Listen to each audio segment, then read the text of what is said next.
പോവാ. ഈ അമ്മാവനടുത്ത് വിളിച്ചാൽ മതി. അമ്മ ഒറ്റത്തടിയാ, വേറെ നോക്കേണ്ട കാര്യമില്ല. എനിക്ക് വീട്ടുകാരും മൊത്തം നോക്കേണ്ടി വരും. അത് ശരി. നീ എന്താ എന്ത് നിറം മാറുന്നത്? ഞാൻ മാറിയതല്ല. പിന്നെ നീ എന്നെ കൊതിപ്പിച്ചിട്ട് ഇന്ന് പോയാ പറ്റൂ. പോവാന്നേ. അവിടെ ഒരാൾ വലിച്ചോണ്ട് കിടക്കുന്നത്, അവള് തിരിച്ച് വിളിച്ചോണ്ടിരിക്കുന്നത്. എനിക്ക് ഇറങ്ങി വരണ്ടേ? അല്ല ഒതുക്കിട്ട് വരാൻ പറ്റും. എത്ര കൊല്ലായിടാ നിന്റെ മാമ ഇങ്ങനെ വലിച്ചോണ്ടിരിക്കണം. അതൊന്നും അടുത്ത് പോവില്ല. അങ്ങനെ നോക്കി നമുക്ക് നമ്മുടെ ജീവിതം നോക്കണ്ടേ? അപ്പൊ നമ്മുടെ കയ്യിലല്ലോ. എന്നാ വാ പോവാ. വാ പറഞ്ഞിട്ട് വാ. പോവാം. അല്ലടാ പ്ലീറ്റോനോട് വിളിക്കടാ. എന്തിനാ? ലവണ്ടൊക്കെ ഒരു രസലടാ. ഫാസിലുണ്ട്. ഫാസിൽ അവനോട് ചേരൂല. ഒന്ന്. രണ്ടാമത്തെ കാര്യം, നമ്മൾ ഇവിടെ നിന്ന് പോകുമ്പോൾ ഇവിടെ എന്തെങ്കിലും ഒരു ആവശ്യം വന്നാൽ ഒരാൾ വേണ്ടേ? ആണായിട്ടൊരാൾ വേണ്ടേ? അല്ല അത് വേണം. നമ്മൾ പോയത് പിന്നെ എങ്ങനെ പറഞ്ഞ ആകെ പ്രശ്നമാവില്ലടാ. ആര് പറയും? ഞാൻ പറയില്ല. ഇല്ലല്ലോ. പിന്നെന്താ കുഴപ്പം?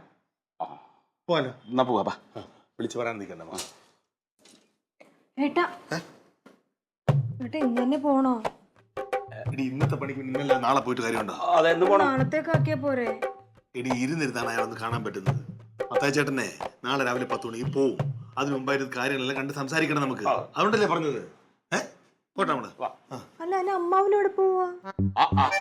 അപ്പൊ നീ ഒന്നും പറഞ്ഞില്ലേ?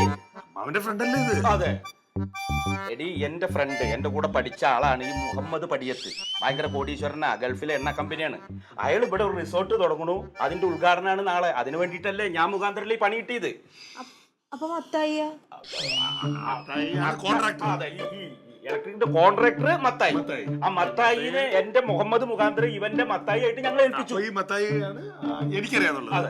മുഹമ്മദിനെയാണ് അമ്മാവനറിയാനുള്ളത്. അപ്പൊ അമ്മാവൻ വഴിയാണല്ലോ നമ്മൾ മത്തായി പരിചയപ്പെട്ടു. അമ്മാവന് അപ്പൊ എന്റെ മുഹമ്മദിന് വേണ്ടി ഇവന്റെ മത്തായിനെ ഇവൻ കൊണ്ടിരുന്നു, മുഹമ്മദിന് ഞാൻ കൊണ്ടിരുന്നു, വർക്ക് ചെയ്യണു. നമ്മൾ നാളെ കൂടെ പോരുന്നു.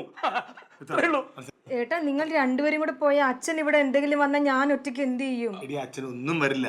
അതോ വന്നത് ആവശ്യത്തിന് വീടില്ലേ?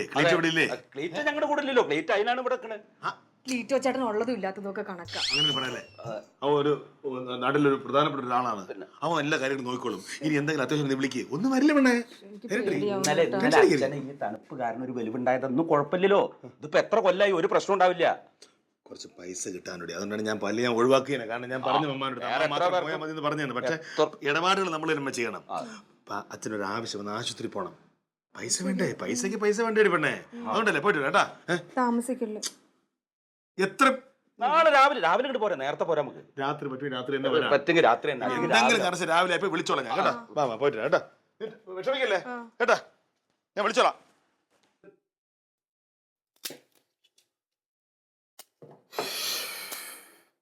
തങ്കം. ഓ എവിടെ? ഇവിടെ. ഞാനേ അത്യാവശ്യമായിട്ടൊന്ന് പുറത്തോട്ട് പോവാ. അൻസാർ വിളിച്ചേ, ഒരു ചെറിയ കച്ചവടം. വാ.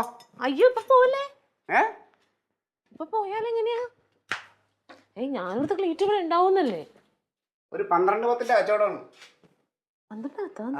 എടി 12-10 എന്ന് പറഞ്ഞാൽ വലിയ ലോറി ഇല്ലേ, ലോറിയുടെ കച്ചവടമാണ്. ഇത് വല്ല കാര്യമായിട്ട് തടയണം. മൂവാറ്റുപുഴ വരെ പോണം എനിക്ക്. അല്ല അതല്ല, അത് നമുക്ക് പിന്നെ ചെയ്യാം. ഇപ്പൊ കനകനും അമ്മാവനും പുറത്തു പോയില്ലേ? അതുകൊണ്ട് അവരവരുടെ ആവശ്യത്തിനല്ലേ പോയത്.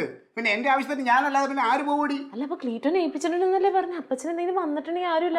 അവള് പറയണ്ടേ എന്തൊക്കെയാ ഏൽപ്പിച്ചിട്ടുണ്ടെന്ന് പറഞ്ഞ് ഞാൻ പോയ അയാളെ ഇങ്ങനെ തലയ്ക്ക് മാറ്റി ഇങ്ങനെ ഇരിക്കാം, അയാളെ നോക്കിക്കൊണ്ട്. പിന്നെ എന്റെ കാര്യം വളരെ ചില്ലറ കിട്ടണേ. പിന്നെ എന്തിനാ ക്ലീറ്റോ ഏറ്റതെന്ന് അവര് പോവാതിരിക്കില്ലേ? അത് ഞാൻ വാക്കാലല്ലേ ഏറ്റത്. ഈ മുതൽ ഇപ്പൊ ഈ ഇടയ്ക്ക് ഒന്നും പോകില്ല, അതിന് ഒന്നും സംഭവിക്കൂല. അല്ല നമുക്ക് ഈ 12-10 കച്ചവടത്തിൽ അവരോട് വിളിച്ചു പറ, രാവിലെ വരാന്ന് പറ. നിനക്ക് തലയ്ക്ക് വല്ല കുഴപ്പമുണ്ടോടി? ഒരു വണ്ടി കച്ചവടത്തിന് വിളിക്കുമ്പോൾ പോകാതെ എന്റെ സൗകര്യത്തിന് അവർ വണ്ടി വയ്ക്കുക. എന്റെ വണ്ടിയല്ലേ സൗകര്യത്തിന് വയ്ക്കാൻ കളിക്കുന്നവള്. ആ മുതൽ അവിടെ കിടക്കട്ടെ, നമ്മുടെ മൈൻഡ് വരുന്നത് അതിന്. അതെ, ഞാൻ എത്രയോ പ്രാവശ്യം അങ്ങനെടുത്ത് പലതിനെ അയച്ചിട്ടുണ്ട്, ഒന്നും നടത്തി തന്നിട്ടില്ല. ഈ 12-10 കച്ചവടം എങ്ങനെയെങ്കിലും നടത്തി തരണേ. നടന്നാ മതിയായിരുന്നു. എന്തെങ്കിലും വന്നു പോയാ പിന്നെ ജമന്തിനെ നോക്കിയാൽ മതി. നമുക്ക് ആ കാർന്നവരെ നോക്കണ്ട. വന്നു പോയാൽ നമ്മൾ കണ്ണടച്ചിരുന്നത്, തിരിഞ്ഞു പോലും നോക്കണ്ട. പിന്നെ അവരുടെ മുഖത്ത് എങ്ങനെ നോക്കൂ? നോക്കരുത്. മുഖത്തും നോക്കണ്ട, അങ്ങോട്ട് തിരിഞ്ഞു നോക്കണ്ട. അത് തന്നെ ഞാൻ പറഞ്ഞത്. ഇനിയിപ്പോ ഇവിടുന്ന് എങ്ങനെ പുറത്തോട്ട് കിടക്കും?